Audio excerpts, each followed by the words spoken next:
이사야 22장 15절 16절 말씀 봉독합니다.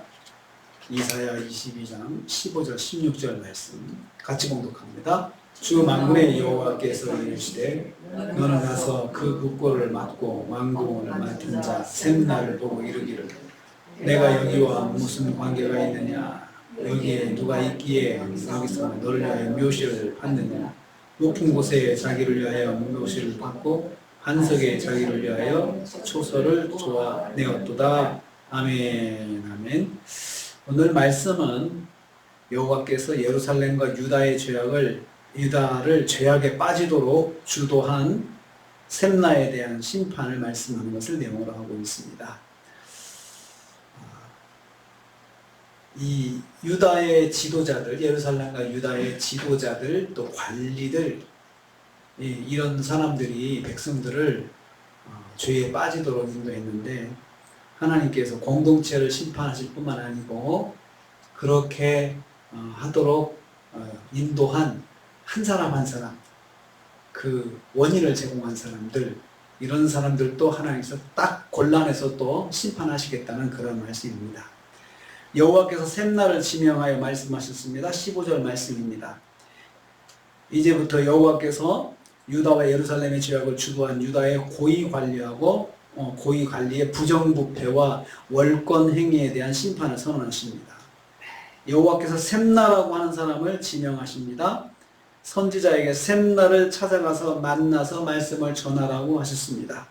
셈나는 거기 이렇게 말씀한 대로요, 국고를 맡고 왕궁을 맡은 자라고 했습니다. 유다의 재정 출입을 관리하는 책임자였습니다. 그리고 왕궁을 관리하는 책임자였습니다. 히스기야 왕 시대에 왕의 심을 받아가지고 최고의 권세를 누렸던 총리 역할을 했던 사람입니다. 총리 같은 역할이죠. 그러니까 국가 재정을 다 맡아 있죠.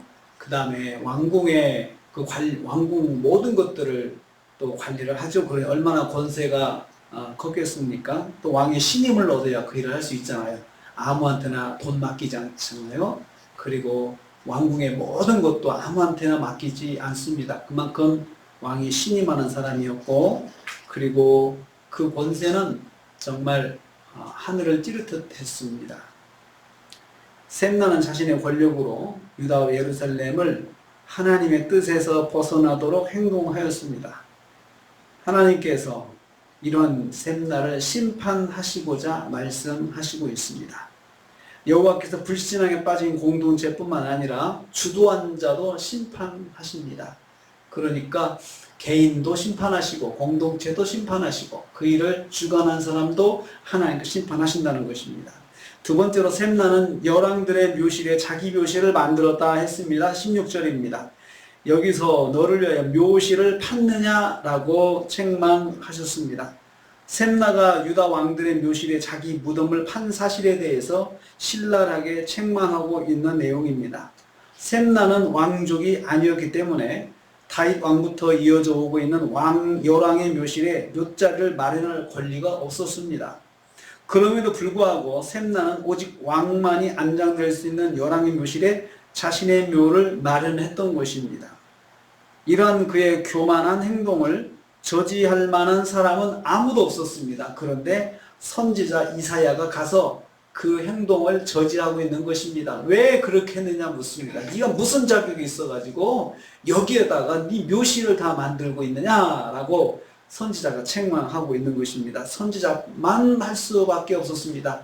그의 권세가 너무 높기 때문에 아무도 그 셈나의 행동에 대해서 말할 수 있는 사람이 없었습니다.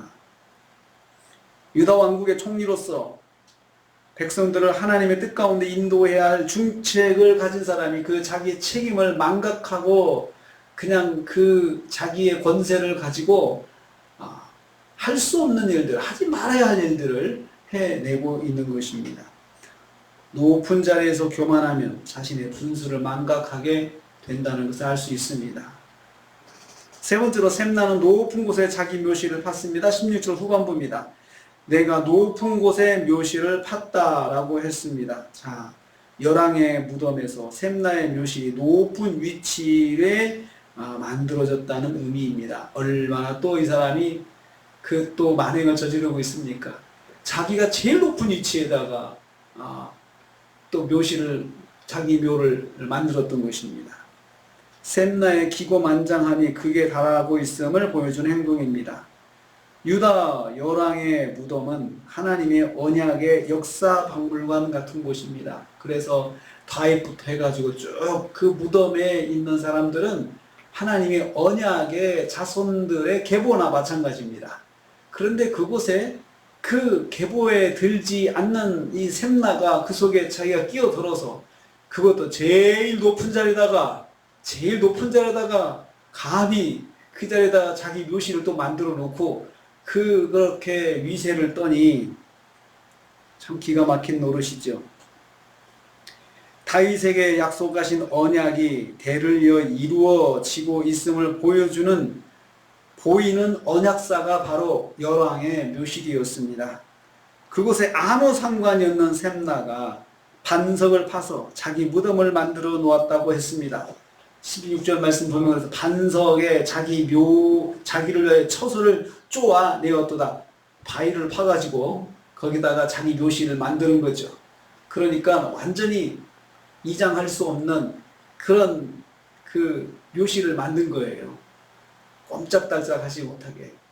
그렇게 하지 말아야 할 일을 권세를 이용해서 하는 그런 교만한 모습을 보고 있습니다. 하나님의 언약의 계보를 혼란시키는 행동입니다. 하나님의 뜻에 정면으로 도전하는 행동입니다. 후대의 사람들이 그 묘실을 보면서 이름이 헷갈릴 거 아니겠습니까?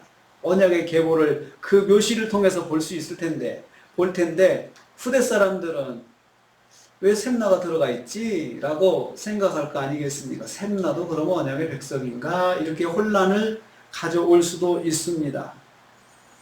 하나님께서 그러한 셈나를 지금 심판하시겠다 말씀하고 있습니다. 교만한 자는 하나님의 뜻에 정면 도전하는 행동을 주저하지 않고 행하는 것을 볼 수 있습니다. 교만하면 하나님의 뜻을 거스르는 것도 아주 그냥 대놓고 할 수 있는 그런 것을 우리는 여기서 볼 수 있습니다. 오늘 셈나를 보면서 높은 자리에 있을수록 겸손해야 되고 그 자리에서 하나님의 뜻을 이행하고 뜻을 순종하는 일에 더 앞장서서 본이 되어야 사람들이 그를 통해서 더 하나님을 가까이 하고 그럴 수 있는 것인데, 그 자리에서 죄를 행하고 그리고 하나님의 뜻을 거스리고 그렇게 교만하게 행동하면은 하나님께 심판을 받을 수밖에 없다는 것을 볼 수가 있습니다. 우리가 또 한 주간을 시작합니다.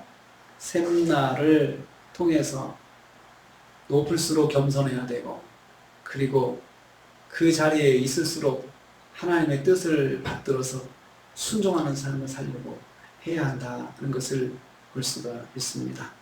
한 주간을 살면서 우리가 하나님의 뜻을 헤아리고 우리가 어느 순간 있든지 간에 하나님의 뜻 가운데 살면서 겸손하게 하나님의 뜻을 순종하며 사는 저 여러분 되시기를 주님의 이름으로 축복합니다. 주님 감사합니다.